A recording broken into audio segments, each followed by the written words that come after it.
Vamos ler alguns contos. A Senhora do Chá. Mestre Hakuin Ekaku sempre elogiava a compreensão zen de uma senhora. Ela era proprietária de uma casa nas proximidades do mosteiro. Os jovens praticantes não podiam acreditar que a senhora da casa de chá pudesse ser tão sábia. Decidiam ir por si mesmos conhecê-la e testá-la. Sempre que a senhora os via se aproximando, era capaz de saber num piscar de olhos se estavam vindo pelo chá ou para testá-la sobre o zen. Caso viessem tomar chá, ela os servia graciosamente. Caso viessem para testá-la, ela os convidava a ir para de trás da cortina, na parte posterior da casa de chá. Assim que lhe obedeciam, ela batia neles com um bastão. 9 em 10 não puderam escapar do seu bastão. O que estava atrás da cortina era o preconceito. Com certeza de gênero. Como poderia uma senhora penetrar o zen? Eu vou soltar ela. É o teste do zen. O que aconteceu? Eu decidi fazer uma sobre o zen. Quando eu sentei e abri a live, tocaram o sino lá na frente, uns 100 metros daqui. Nisso, o cachorro começou a latir aqui, que eu tinha deixado aqui dentro. Aí eu fui soltar ela. Aí eu pensei, bom, já que eu vou soltar o cachorro, eu vou lá ver, né, quem que tá tocando o sino.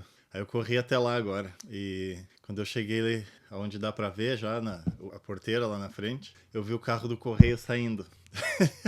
Ai, ai. Eu sendo testado e vocês também tendo que esperar aí, né? Aí na volta ainda vem os cachorros latindo e fazendo algazarra. É o teste do Zen. É interessante. Esses testes se apresentam instantaneamente.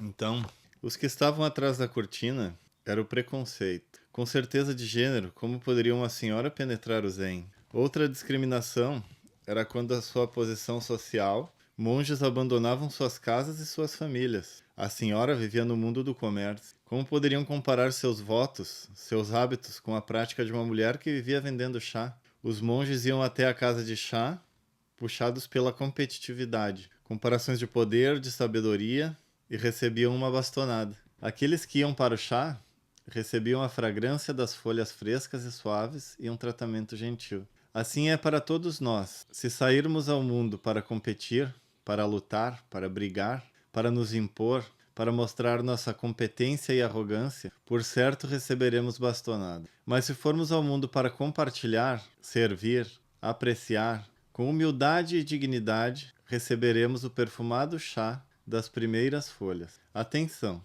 A pessoa iluminada não se revela facilmente, mas percebe as intenções de todos. Entretanto, se os monges houvessem despertado, teriam notado o olhar e o andar simples e sereno que demonstravam a qualidade da iluminação da senhora da casa de chá. Mais uma de chá. Uma xícara de chá.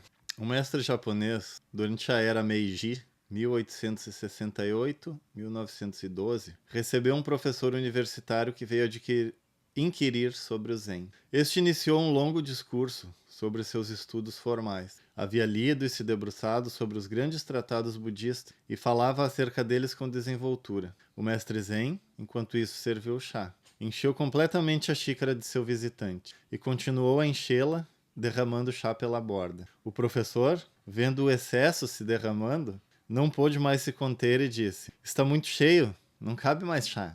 Assim como esta xícara, você está cheio de suas próprias opiniões e especulações. Como posso eu lhe demonstrar o Zen sem você primeiro esvaziar sua xícara? Estudo e conhecimento intelectual podem se tornar um obstáculo à realização. Se estivermos cheios de informações, ideias, não seremos capazes de ouvir o que os outros têm a nos dizer. É preciso esvaziar a xícara. Para que haja diálogo, temos de reaprender a ouvir para entender.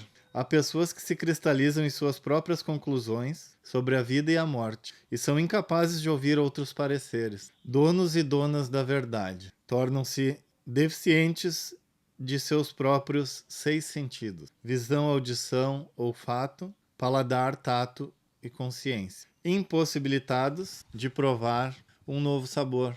Alimentam-se sempre do que já é familiar e não conseguem assimilar novas informações. Incapazes de incluir novas maneiras de sentir e ser. Podem se tornar violentos defendendo seus pontos de vista, discriminando e perseguindo a quem não concorde com os seus ideais. Lamentável. É preciso nos libertar do murmúrio incessante da mente, para ouvir, simplesmente ouvir, o riacho no vale, ou como dizia o poeta Olavo Bilac, amar para ouvir estrelas. Interessante esse conto zen, porque às vezes a gente gosta muito de uma verdade e nos apegamos a ela. Sadhguru, ele fala num vídeo dele, que conclusão é morte. Porque no momento que você chega a uma conclusão, você fecha as portas do seu mundo e decide que ali está confortável para você. Ali é o suficiente. Você não precisa mais. Aquilo que você decidiu como a descrição do que é o seu mundo, ali se torna definitiva. E como diz o Zen, você nunca vê o mesmo rio duas vezes, porque a água nunca é a mesma. Da mesma forma, você não vê a mesma flor duas vezes. Pode ser a flor da planta, depois a flor parece igual, mas não é a mesma. E assim é com todas as coisas. Nós mesmos estamos mudando o tempo inteiro. Nunca somos os mesmos. E ainda que nós, por exemplo, possamos olhar para ler um livro novamente pela segunda vez, não vai ser o mesmo livro, apesar de o livro não ter mudado, mas nós mudamos, desde que a gente não chegue a uma conclusão definitiva do que é o mundo. Porque disso se trata viver as experiências, se trata de modificar o nosso eu. Não é tanto de modificar, mas limpar, purificar. A cada sujeira retirada do nosso eu, a cada xícara, a cada vez que a xícara esvazia um pouquinho nossas conclusões e concepções sobre o mundo, a nossa conexão com o nosso verdadeiro eu, aquele que é onisciente, onipresente, não nascido e eterno, se torna mais, vai se criando uma ponte, cada vez que a xícara esvazia, até chegar o momento da autorrealização completa, na qual diversos sábios obtiveram êxito após muitas vidas, esvaziando a xícara. Vamos ler mais uma? Musashi Sensei. Musashi, quando jovem, era um guerreiro valente e audacioso, mas não sabia controlar sua força. E seu temperamento estava sempre criando problemas, e um dia foi preso. Seria julgado e talvez executado. No caminho, passou pelo templo de sua infância e o monge Taquan o reconheceu. Insistiu que com os soldados que deixassem Musashi amarrado, de ponta cabeça na árvore sob seus cuidados. Ele dobraria a fera.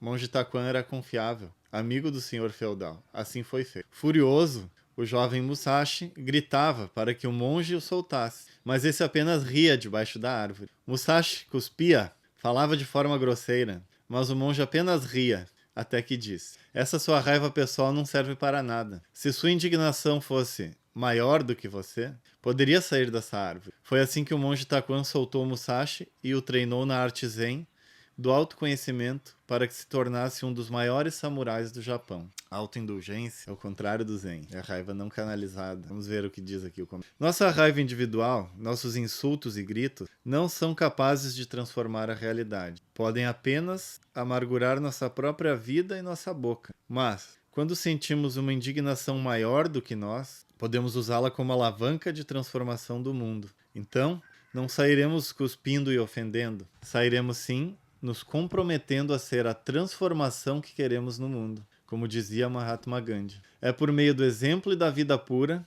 que tudo pode ser modificado. Musashi Sensei treinava o uso da espada, mas agora, como uma arte sutil e profunda, passou a respeitar seus adversários, o que não fazia antes, e a dizer: meu adversário sou sempre eu mesmo.